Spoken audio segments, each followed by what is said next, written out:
Olá, boa noite. Eu sou o Fernando Rodrigues e este é o Poder em Foco, um programa de entrevistas do SBT em parceria editorial com o jornal digital Poder 360. Nesta semana, o Poder em Foco entrevista o presidente do Hospital Albert Einstein, Dr. Sidney Kleiner.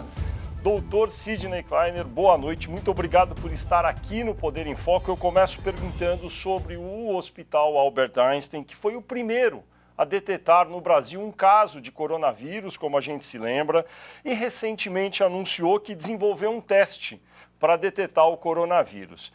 A gente sabe que tem muitos testes disponíveis no mercado, teste rápido, teste PCR, de sorologia. Qual é o teste que o Albert Einstein desenvolveu? No que ele difere dos que estão disponíveis no mercado? Boa noite, Fernando. Prazer, o privilégio de ter nessa entrevista. O Einstein se preparou para o atendimento da pandemia desde o início do ano, praticamente, os primeiros dias de janeiro, depois que as notícias de Wuhan vieram ao mundo como uma epidemia. E dentro dessa preparação, o Laboratório de Biologia Molecular desenvolveu in-house, quer dizer, a metodologia que permitiu o Einstein fazer o primeiro diagnóstico, que é o diagnóstico por PCR, que é uma amplificação do RNA do vírus que é identificado por uma técnica já conhecida para outras viroses.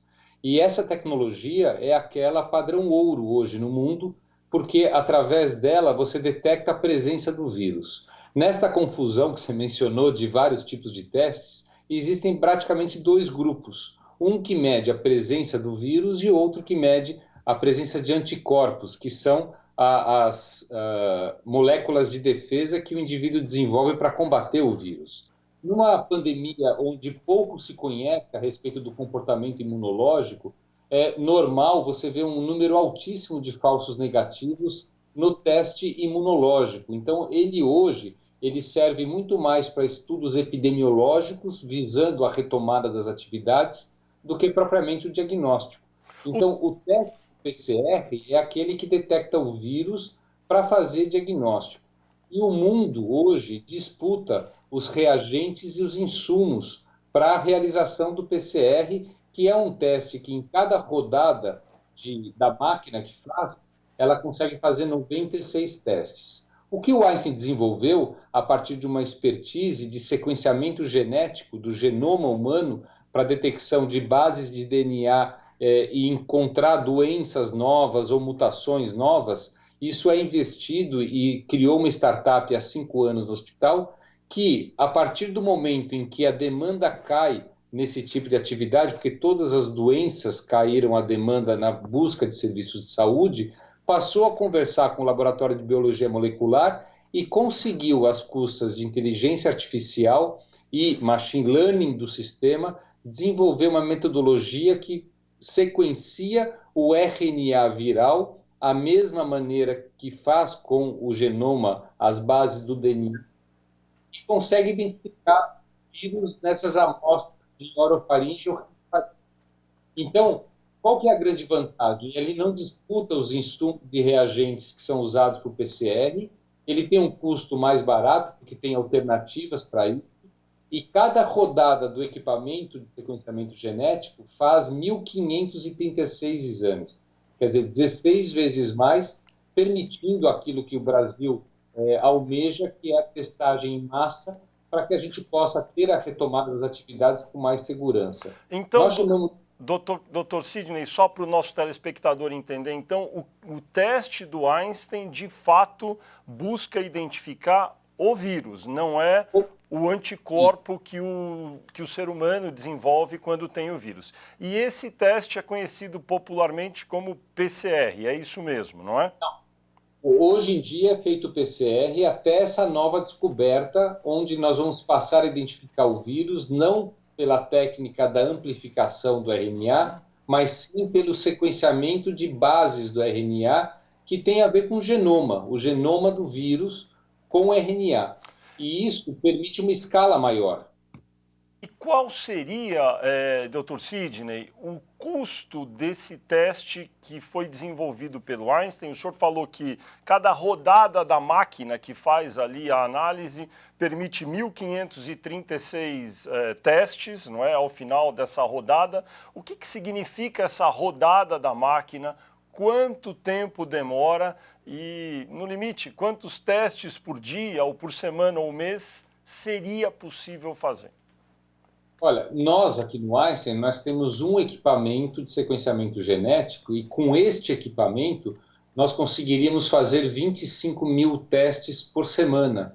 Quer dizer, 100 mil testes por mês, praticamente triplica ou até quadriplica a capacidade que nós temos hoje com o PCR, e o custo acaba sendo menor pela escala e pela disponibilidade dos insumos que são necessários para a realização desse tipo de sequenciamento. Ele é chamado de NGS, que em inglês significa sequenciamento de última geração.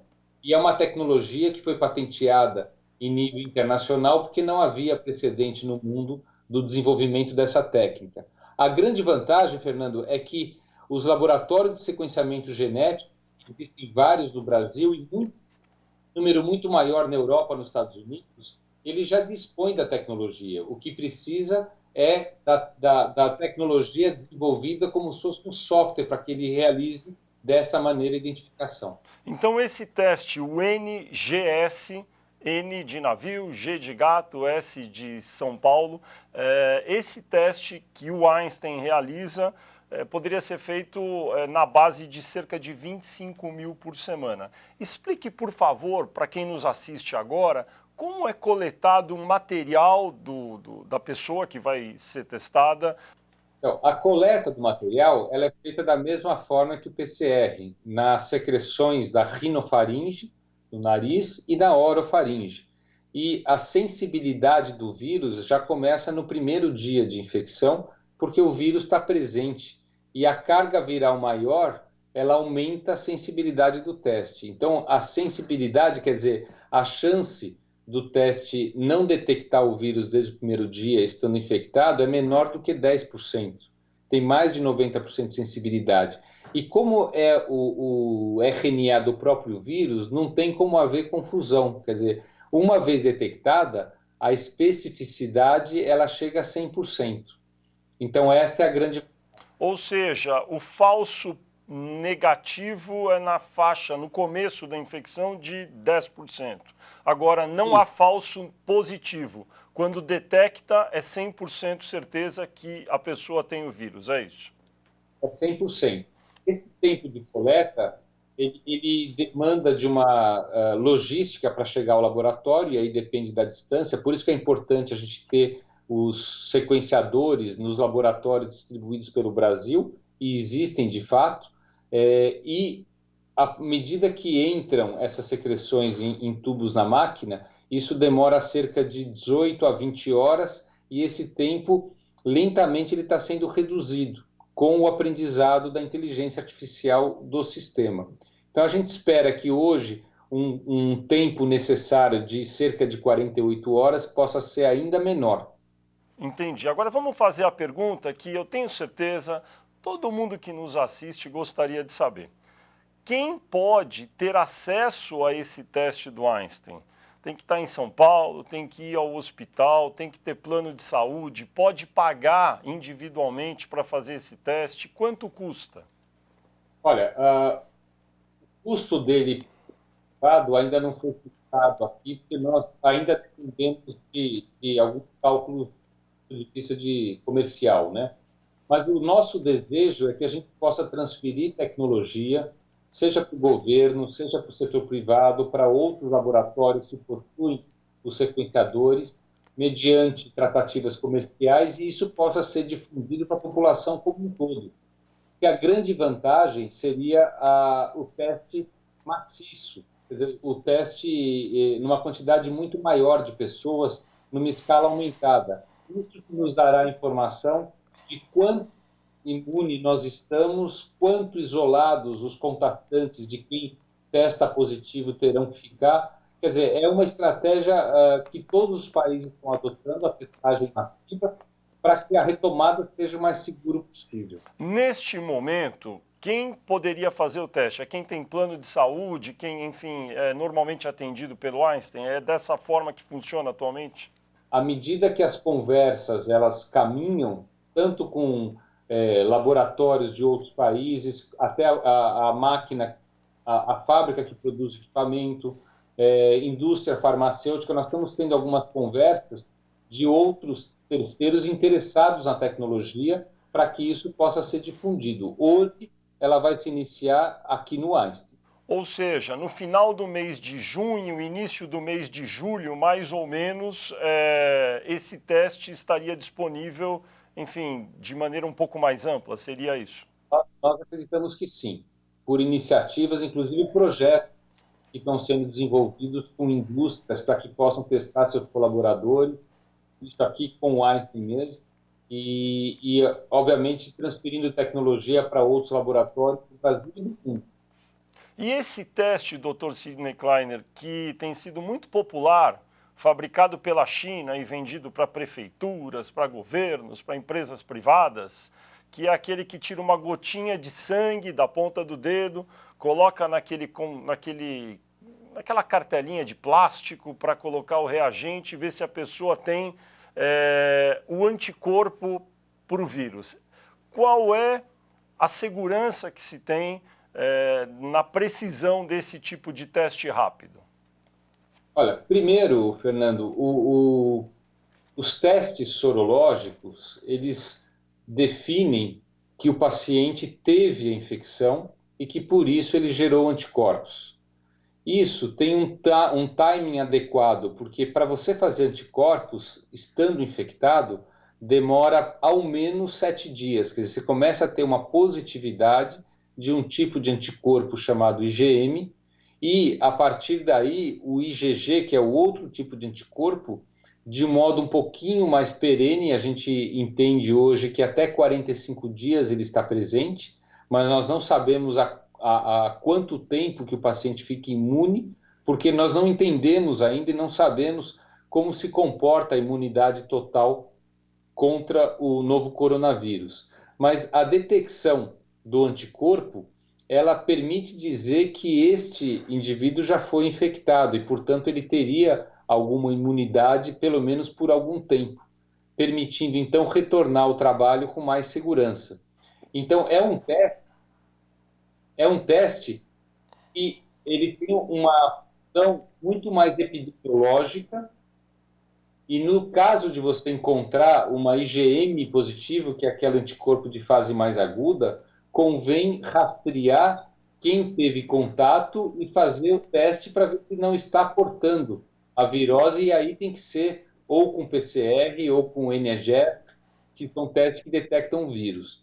A importância do teste sorológico ela é mais epidemiológica para entender quantas pessoas tiveram contato com o vírus. O senhor falou uma coisa muito importante, agora um outro assunto, sobre a imunidade das pessoas, né? Há um pouco de dúvida sobre quem já teve a Covid-19, se essa pessoa estará imunizada e se imunizada por quanto tempo.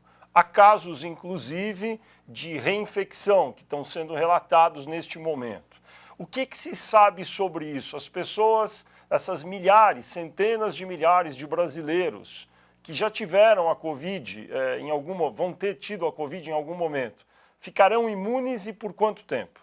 Bom, o que se sabe hoje, a semelhança de outras viroses, é que esta imunidade do IgG ela vai estar presente, nós consideramos, por até 45 dias. O grande problema, Fernando, e daí a dúvida quanto ao comportamento desse vírus, é que várias pessoas se curam sem desenvolver anticorpos do tipo IgG. Então, existem trabalhos em andamento mostrando que a imunidade contra o coronavírus ela pode vir de outras formas do nosso sistema imune, que podem ser glóbulos brancos do tipo NK, que nós chamamos natural killers, que são glóbulos brancos específicos para esse tipo de infecção, e também uma outra categoria de anticorpos, que nós chamamos de anticorpos neutralizantes, e que não são dosados do ponto de vista comercial em laboratórios. Têm sido feitas apenas pesquisas com esses anticorpos neutralizantes. Então, existe muita dúvida. Quem sabe, no futuro, isso já está em andamento, seja necessário o teste imunológico que detecte o anticorpo neutralizante, já que muitas pessoas não negativam a presença do vírus e têm dificuldade de fazer o IgG, apesar de caminharem para a cura. E outras pessoas não vão fazer IgG e vão ficar curadas. Então, existe uma dúvida muito grande. O que a gente tem orientado, quem tem alta do hospital ou quem se cura depois de 14 dias de sintomas leves, para ter um comportamento igual como se não tivesse tido a infecção. Entendi. Ou seja, as pessoas que já foram infectadas e que já não apresentam mais sintomas, ou seja, estariam curadas, elas têm que continuar a ter cuidado porque ainda não há na ciência uma certeza absoluta sobre o grau de imunidade que cada uma delas desenvolve, é isso? É isso, e além disso tem outra pimenta aqui, né? O vírus, ele tem mutações. Quer dizer, a gente já detectou 30 cepas diferentes do novo coronavírus no Brasil, sem falar em outros países. Então, às vezes o IgG é um anticorpo voltado a um tipo, a uma característica genética, e a mutação do vírus dribla, entre aspas, essa imunidade. Então, existem diversos fatores ainda a serem descobertos e que têm, obviamente, atrasado também a criação de uma vacina, porque a vacina depende da geração de imunidade numa pessoa. Doutor Sidney, vamos falar de outro tema agora um pouco polêmico. A chamada hidroxicloroquina ou cloroquina, que é um remédio que tem despertado muita controvérsia. O presidente da República, não é segredo, defende isso quase todos os dias. O Hospital Albert Einstein adotou num determinado momento o uso da hidroxicloroquina. Eu queria que o senhor falasse para os nossos telespectadores agora quais foram os efeitos, o que se sabe sobre esse remédio, o que é positivo e o que ainda é dúvida. Bom, em primeiro lugar, o Hospital Albert Einstein, ele adota os protocolos que são baseados em evidência científica. Então, nós nunca adotamos o uso da hidroxicloroquina que não fosse na utilização que nós chamamos compassional ou off-label. É um momento onde não há outras formas de tratamento no paciente extremamente severo e que, por conta disso, você usa aquilo que eventualmente é um último golpe que você pode dar. Isso está em protocolos da Organização Mundial de Saúde, do Center of Disease Control, e desde o começo é o que a gente utilizou nos nossos protocolos na nossa UTI. Estão sendo pesquisados os medicamentos que estão disponíveis. Nós não temos tempo hábil de 3, 4, 5 anos de pesquisar um novo medicamento, como aconteceu com H1N1 quando apareceu o Tamiflu para tratar aquela virose. Então, entre as medicações que estão disponíveis, essas que fazem imunomodulação e diminuem resposta inflamatória, elas estão sendo testadas porque existe um componente inflamatório muito grande. E a hidroxicloroquina, ela é mais uma medicação amplamente utilizada em doenças reumatológicas e tratamento de malária no nosso país. Por ser muito disponível, muitas pessoas, muitos líderes acreditaram que isso seria uma bala de prata que permitisse a não interrupção do setor produtivo do nosso país. E, com toda a boa intenção, o presidente entendeu que defender a hidroxicloroquina fosse uma boa medida para dar confiança à população. O fato é que não existe nenhum estudo, nenhuma evidência científica que mostra que a hidroxicloroquina ela beneficia o paciente, muito pelo contrário, alguns estudos mostraram alta incidência de efeitos colaterais, especialmente naqueles que mais sofrem com pandemia, idosos, cardiopatas que têm problemas cardíacos, hipertensos, teriam mais efeitos colaterais com a hidroxicloroquina. Portanto, o que existe hoje, pautado em ciência, é a não indicação do uso da hidroxicloroquina porque não se comprovou benefícios. O Einstein está liderando uma pesquisa que junta até 100 UTIs pelo Brasil, que trazem seus pacientes para este modelo de estudo e que vai permitir, de modo randomizado, quer dizer, aleatório, comparar a utilização da hidroxicloroquina numa fase que precede o paciente grave. E aí vai ser um estudo nacional, talvez aquele estudo randomizado e controlado que falta nos estudos muito observacionais que existiram até agora. Sobre outros medicamentos que têm sido citados, alguns antivirais que têm sido citados como possíveis, com possível uso para mitigar os efeitos aí da doença em quem fica contaminado pelo coronavírus. Falou-se um pouco, e isso parece que foi superado, do Remdesivir. Há outros medicamentos. O senhor poderia dizer quais já foram testados e quais têm tido o melhor resultado? Ou seja, que medicamento as pessoas que têm a Covid-19 podem e devem tomar? Se eu falar que existe um medicamento que devem tomar, eu também estou mentindo, porque a ciência não mostrou que existe um medicamento que a gente deva tomar. Todos esses medicamentos eles estão sendo estudados. E, diferentemente do que alguém pode se apoiar, e aí entram muitas emoções, muitas paixões, né? Uma das melhores frases que eu vi nesse caminho é que está na hora da gente voltar a ter 200 milhões de técnicos de futebol e parar de ter 200 milhões de cientistas e médicos, porque existe muito suporte, como se a gente se apoiasse numa muleta de um medicamento. A minha opinião e a de vários colegas é que não vai haver uma bala de prata. Essa doença, diferente de outras doenças respiratórias, ela é uma doença sistêmica. O novo coronavírus, ele acomete nervos, acomete vasos, artérias, sistema nervoso central, o pulmão de uma forma muito mais frequente, mas em cada situação, em cada momento, a gente tem que ter uma caixa de ferramentas onde a gente tire a ferramenta adequada. Então, existem pacientes que demoram para dar imunidade, e você pode usar, por exemplo, o plasma retirado de quem já teve Covid, que tem uma hiperimunidade. E tem pessoas que vão para um estado muito grave pelo excesso de resposta inflamatória. E aí estão sendo testados medicamentos que diminuem resposta inflamatória, como esses imunobiológicos, o tocilizumab. Então, os antivirais agiriam naqueles pacientes que não têm uma resposta imune, e antitrombóticos naqueles pacientes que desenvolvem trombose, isquemia de extremidades. Existe aí uma necessidade do entendimento do paciente crítico acometido pelo novo coronavírus, de ser um paciente extremamente grave que pode complicar para diversas outras formas de tratamento. O senhor mencionou na sua resposta o plasma, que é um dos componentes do sangue das pessoas.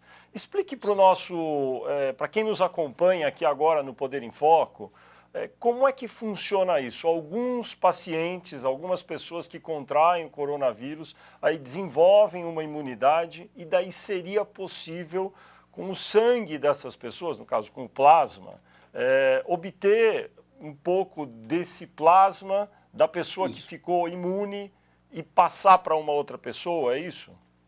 É isso. O paciente que teve Covid e desenvolveu anticorpos, ele doa o sangue. O banco de sangue, ele filtra o sangue, separa o plasma, que é onde vão conter não as células do sangue, mas os anticorpos, e esse plasma é transfundido para aquele paciente onde a gente vê uma resposta imune. Isso não é novo, se usa para viroses há décadas, e pode ser feito dessa forma, e também está sendo testado sob a forma de pesquisa controlada, aprovada por ética, e o Einstein, junto com o Sírio-Libanês Hospital das Clínicas, tem feito um trabalho bastante completo para, no final, ver qual é a vantagem, em que momento que o plasma vai trazer a vantagem do soro hiperimune. Quantas pessoas já receberam esse tratamento com o plasma de pessoas que já estavam imunes?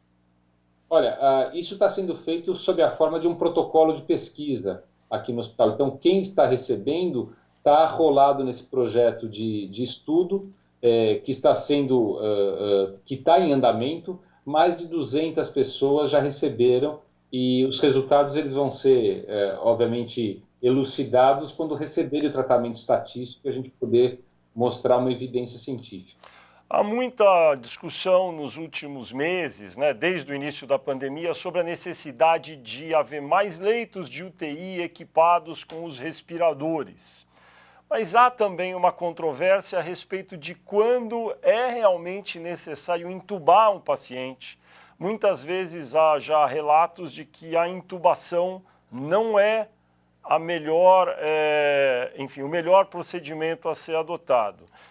E que por algum motivo, enfim, como é uma doença que causa muita inflamação, produz embolia venosa em alguns pacientes, na verdade o sangue não está irrigando ali o pulmão, a pessoa tem dificuldade de respirar, não por causa do pulmão em si, mas porque, enfim, está com uma inflamação geral.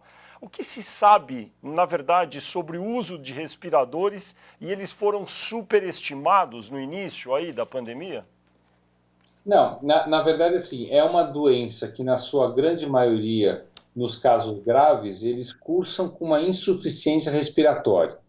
Eu acho que fica muito técnico a gente tentar explicar como que a síndrome da angústia respiratória funciona por edema do pulmão, por inflamação, mas o fato é que tem uma insuficiência respiratória. E as indicações da intubação, elas ocorrem quando os parâmetros da boa respiração vão sendo perdidos a despeito do fornecimento do suporte de oxigênio por outros meios. Então, o tratamento inclui, primeiro, o suporte de oxigênio, o suporte ventilatório não invasivo, quer dizer, não entubado, as de catéter, custas de bolsas de oxigênio, nós chamamos de bag, as custas de equipamentos igual os que usa para a apneia, que são os de alta pressão, PAPs e BIPAP. No momento que você não consegue manter a oxigenação do tecido de forma adequada com esses mecanismos, aí a última forma é a forma de intubação e o fornecimento de pressão maior de oxigênio, uma concentração maior. Então, não há controvérsia de quando a gente deve fazer a intubação. O que há, talvez, é o mau uso dos cuidados, uma má interpretação, uma falta até de informação, especialmente onde não existem um médico intensivista que tem habilidade para casos mais graves, para entender qual o momento de intubação. O que eu tenho falado, Fernando, é importante, o ventilador ele é absolutamente necessário quando a insuficiência respiratória necessita da ventilação mecânica. Porém, quando mal utilizado por equipes que não têm esse preparo, ele vira uma arma. Você mal circular um ventilador, ele acaba causando lesão no pulmão. Quando você não indica no momento adequado, ele causa lesão no pulmão. Então, tão importante quanto o fornecimento de leitos de UTI com ventiladores é a capacitação da equipe médica que vai assistir o paciente, bem como a multidisciplinaridade, por exemplo, 30% a 40% vão precisar de diálise. Então, muitas vezes o paciente ele vai a óbito, não é pela falta do ventilador, é pela falta da máquina de diálise. É um tratamento que ele é muito global. Do melhor do seu juízo, Dr. Sidney Kleiner, quando o Brasil terá amplamente disponível doses de vacina para toda a população contra o coronavírus? Fernando, à luz das informações que a gente vem colhendo das pesquisas, e isso é uma opinião pessoal, alguns laboratórios já iniciaram testes com humanos, especialmente um laboratório de Oxford. Recrutaram 10 mil pessoas e estão iniciando agora. Vamos supor que tudo vá muito bem, que não há nenhum tropeço, a vacina realmente é eficaz. Eu acredito que até o final do ano ela estaria pronta para ser produzida em escala industrial. E aí os laboratórios farmacêuticos começariam a produzir em larga escala e isso chegaria talvez em meados do primeiro semestre do ano que vem. Não antes disso, numa visão bem otimista.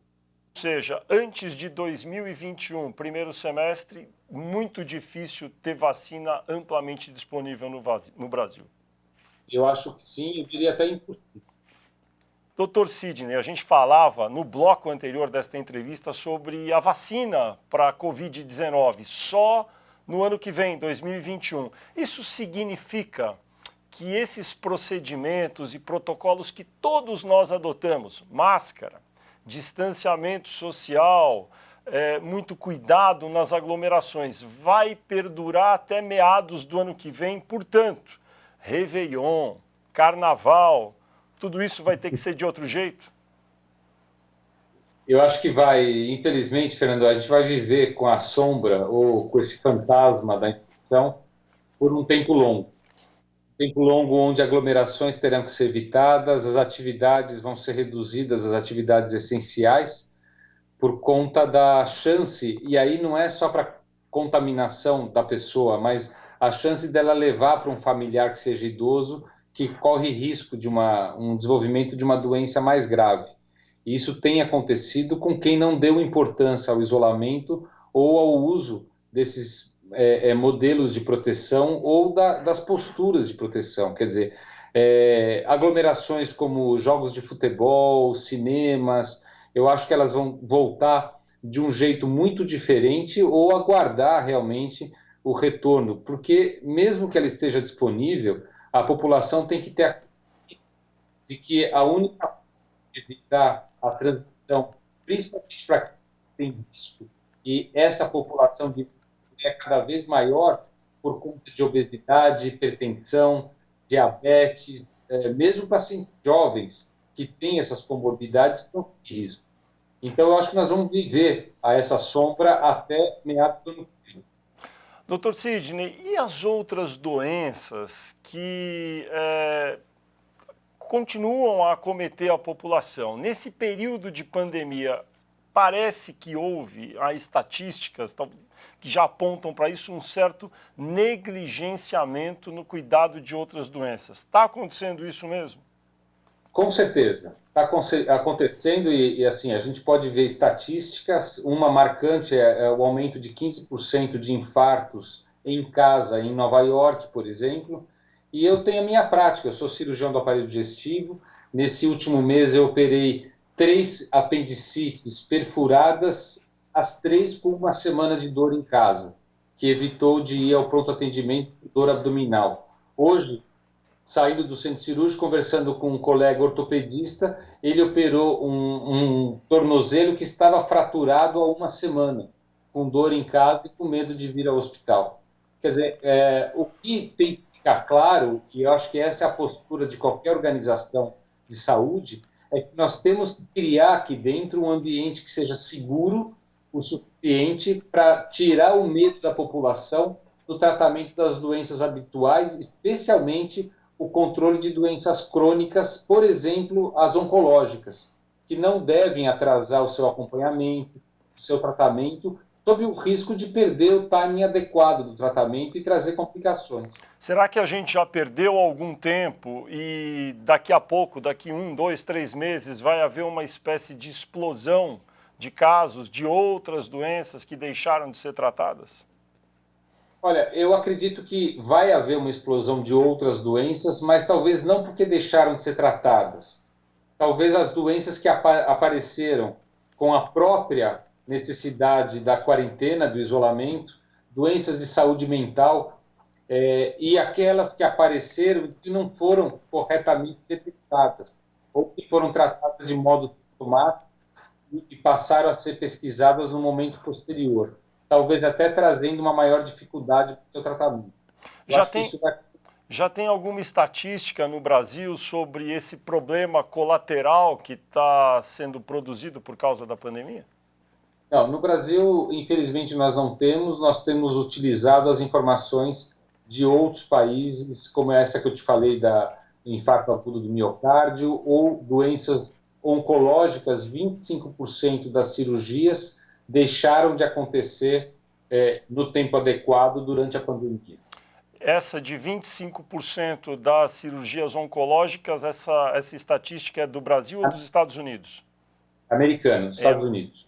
No caso do Hospital Albert Einstein, do qual o senhor é presidente, tem alguma estatística sobre a redução de casos de tratamento de pessoas com câncer ou outras enfermidades? O que houve foi uma diminuição das consultas em geral. Isso caiu até porque os procedimentos eletivos também foram suspensos pela ANS e o corpo clínico passou a atender por teleconsulta, aquilo que era factível, mas houve uma diminuição marcante do volume de consultas e, graças eu acho que a boa informação que nós falávamos no começo, nós conseguimos também ter na oncologia o primeiro setor que retomou a atividade das consultas de uma maneira mais marcante, o que é fundamental.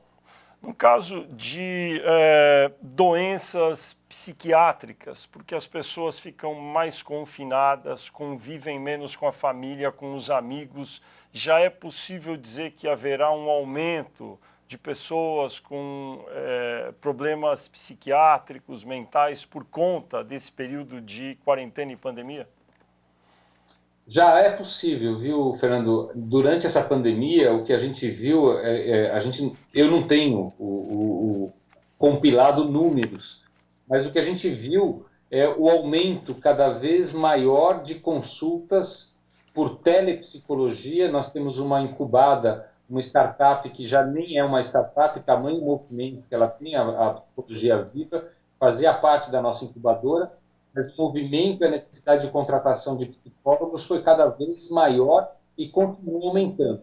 E aí eu acho que vale registrar aqui também a necessidade do atendimento psicológico para o profissional de saúde, que está no fronte do enfrentamento e que muitas vezes lida com situações que nunca houve oportunidade de estar em contato e o acomete pelo distanciamento da sua família, muitas vezes por estar no hospital, que é o meu caso, eu não vejo meus avós há quase 3 meses, por exemplo. Então, existe aí uma necessidade cada vez maior da atenção, e isso também é função das organizações provedoras, como o Einstein. O senhor mencionou telemedicina.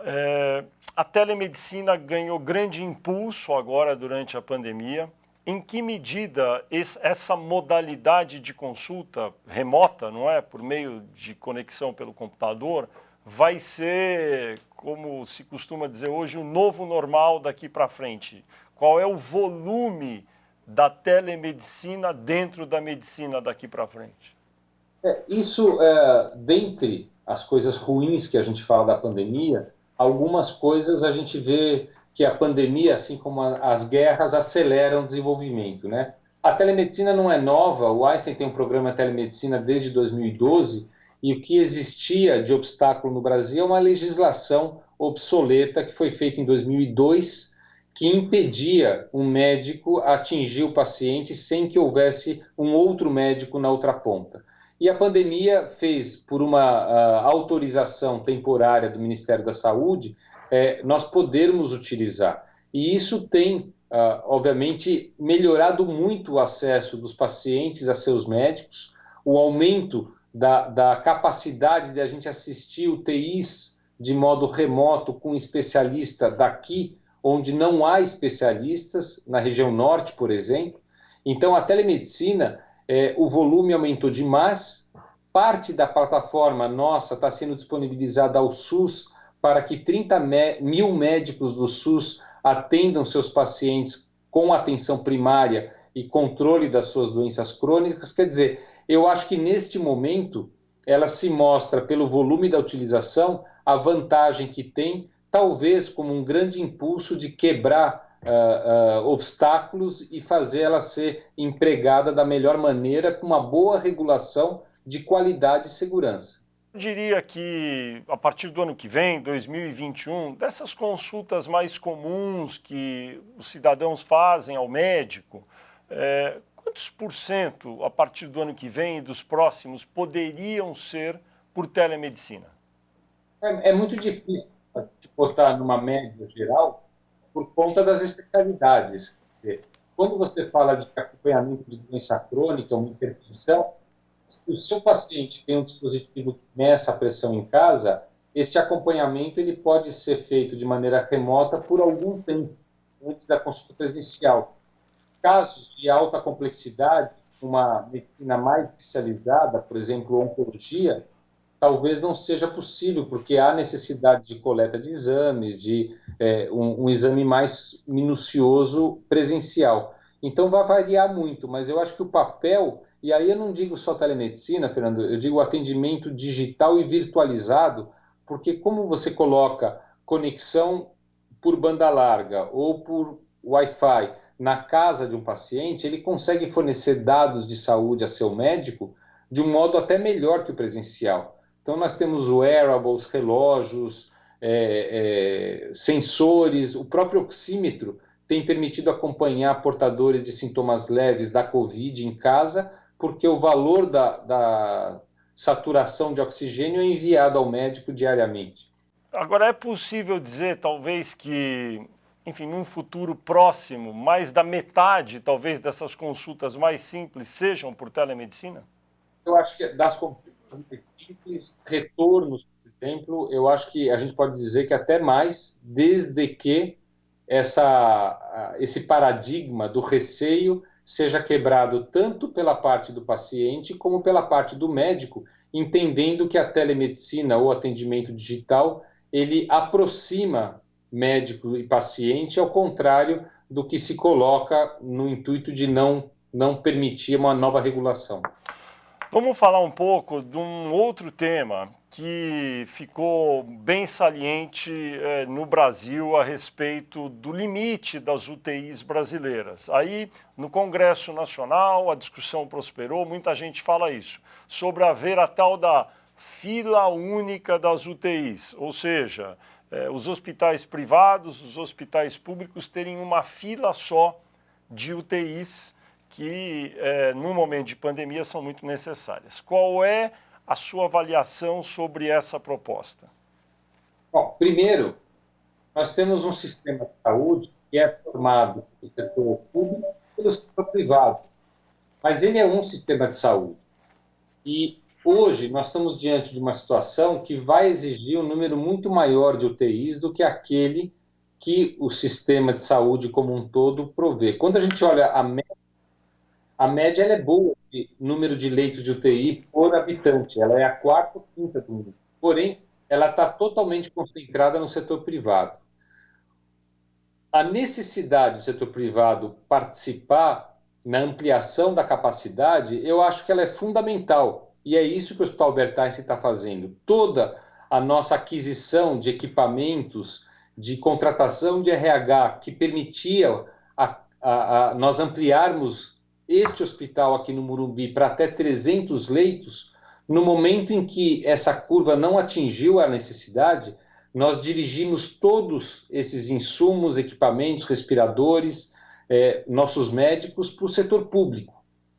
E hoje o Einstein controla praticamente 1/3 dos leitos de UTI do município de São Paulo, através de 2 hospitais públicos, um hospital de campanha e um pronto atendimento.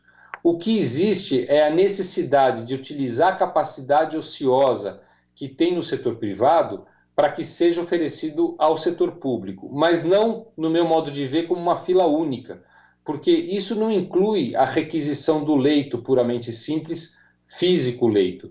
Como eu falei no começo, você precisa ter a equipe multidisciplinar, a expertise daquela equipe, profissionais de saúde como nutricionistas, fisioterapeutas, é algo que vai junto com o nome leito da UTI, que muitas vezes não adianta emprestar o respirador e o leito se a gente não tiver um entendimento entre o hospital privado com o setor público do custeamento dessas ações a bem de toda a população. Se a fila única retirar um leito do privado, certamente ele vai retirar sem o concurso dos insumos, ficando o atendimento tanto do setor público quanto do privado. Então, eu acho que tem que ter o entendimento prévio, como o Senado coloca em lei, chamamento prévio, para que seja acordado a remuneração, para que o setor privado participe do aumento da capacidade do setor público. Falando do setor público, existe o PROAD, o Programa de Desenvolvimento de Apoio Institucional do Sistema Único de Saúde, e o Einstein participa desse programa. De que forma esse programa pode ser utilizado nessa linha do que o senhor disse?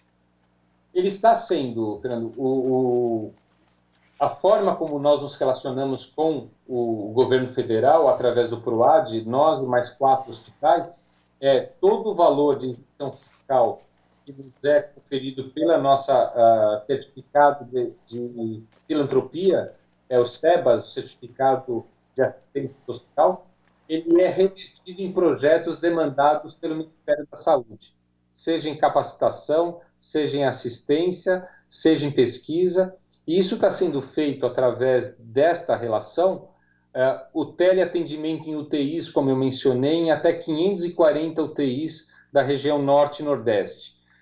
O atendimento a 120 municípios do Pará através de telemedicina.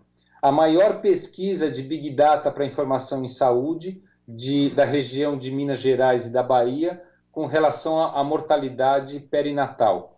E dentro da pandemia, cada vez mais nós temos descoberto como nós podemos oferecer recursos, gestão, capacidade, por exemplo, a plataforma de telemedicina para os profissionais do SUS através deste meio de interação entre o Einstein e o Ministério da Saúde.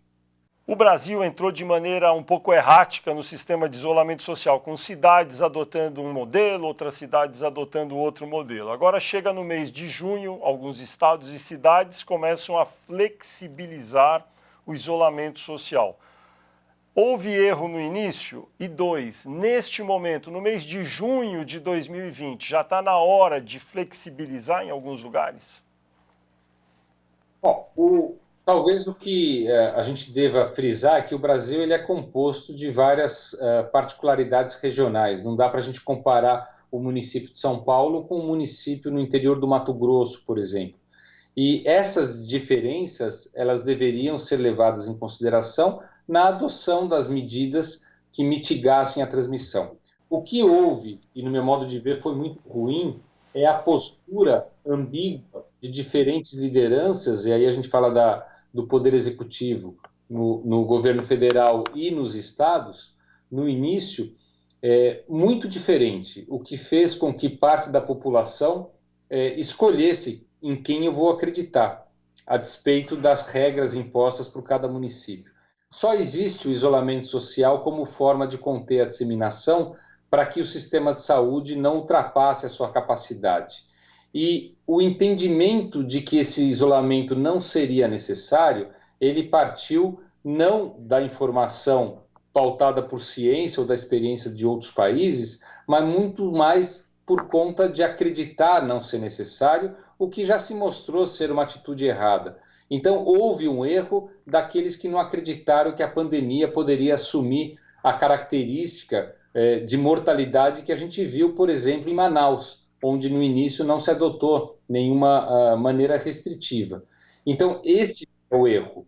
A gente só pode sair do isolamento à medida que a gente tenha uma reserva, uma capacidade do sistema de saúde para que, ao flexibilizar o isolamento, isso possa trazer um número um pouquinho maior de casos, quer dizer, a gente erre pouco e o sistema tenha a capacidade de atender esse aumento discreto do início da flexibilização. Caso contrário, ao sair da flexibilização com o número aumentando de casos, nós vamos impor ao sistema de saúde a necessidade do atendimento muito maior de casos, colocando em risco o atendimento da população, inclusive daqueles que portam outras doenças. Dr. Sidney Kleiner, muito obrigado por conceder essa entrevista ao Poder em Foco e eu também agradeço a você, telespectador, que acompanhou o programa até aqui. Aproveito para lembrar, você pode assistir a esta entrevista nos canais do SBT Jornalismo e também do Poder 360 no YouTube. No próximo domingo, logo depois do programa Silvio Santos, tem mais um Poder em Foco, sempre conversando com personalidades do ambiente do poder. Eu espero vocês todos aqui e desejo também uma boa semana a todos.